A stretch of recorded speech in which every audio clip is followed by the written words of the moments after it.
Au début de l'histoire, à sa source en Beauce, la Cisse est plutôt modeste, c'est vrai. Mais quelques kilomètres en aval, elle est déjà gracieuse, prenant son temps et ses aises dans les marais d'Averdon. Tout a donc l'air charmant de loin, pourtant, il n'en est rien. Visuellement, c'est très joli, et quand on se penche un peu et qu'on soulève les cailloux, il n'y a plus rien dessous. L'écrevisse a disparu, la loche d'eau douce, le chabot, les pinoches, voilà, tout a disparu. On a voulu la transformer en un vulgaire fossé de drainage et on l'a détruite comme ça. Dans les années 70, l'État et ses experts condamnent la Cisse ligérienne à la ligne droite. Adieu méandres, ombrage, marais, la Cisse doit filer docile et boire en plus, sans protester, les eaux de drainage des champs et des communes. Or, peu à peu, ces rives s'effritent, elles s'envasent, la vie aquatique disparaît, sans compter qu'elle se met à déborder au moindre orage. Il y a une vingtaine d'années, la crue mettait à peu près entre 24 heures et 36 heures pour arriver ici en fond de vallée de la Loire, donc à Chouzy-sur-Cisse. Grosso modo, aujourd'hui, l'onde de crue, lorsqu'il y a un orage sur la tête de bassin, met à peu près entre 4 et 6 heures pour arriver ici, ce qui pose effectivement des problèmes d'inondation dans le bourg. Depuis 2006, machine arrière toute, avec notamment la création de méandres artificiels.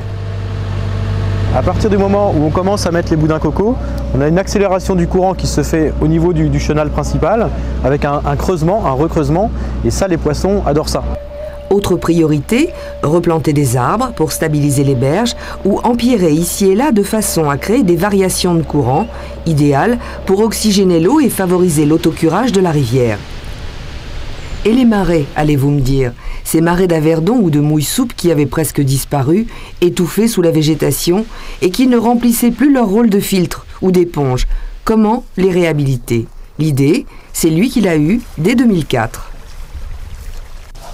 T'es curieux, ça, hein? Ah oui, c'est bizarre. On a des animaux très rustiques sur lesquels on intervient très peu, quoi.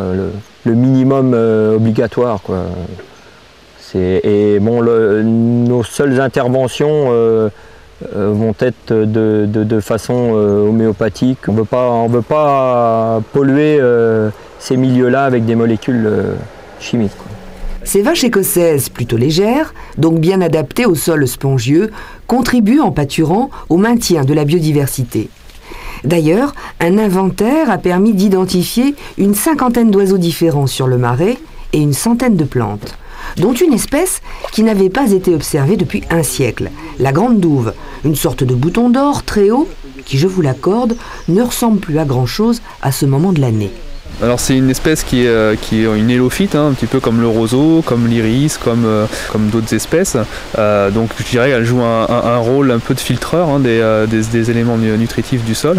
Alors certaines sont plus spécialisées dans la filtration des nitrates, d'autres la filtration éventuellement de métaux lourds. Et après maintenant on ne connaît pas encore très bien son rôle et je pense qu'il y a encore plein de choses à découvrir sur sa fonction dans ce marais.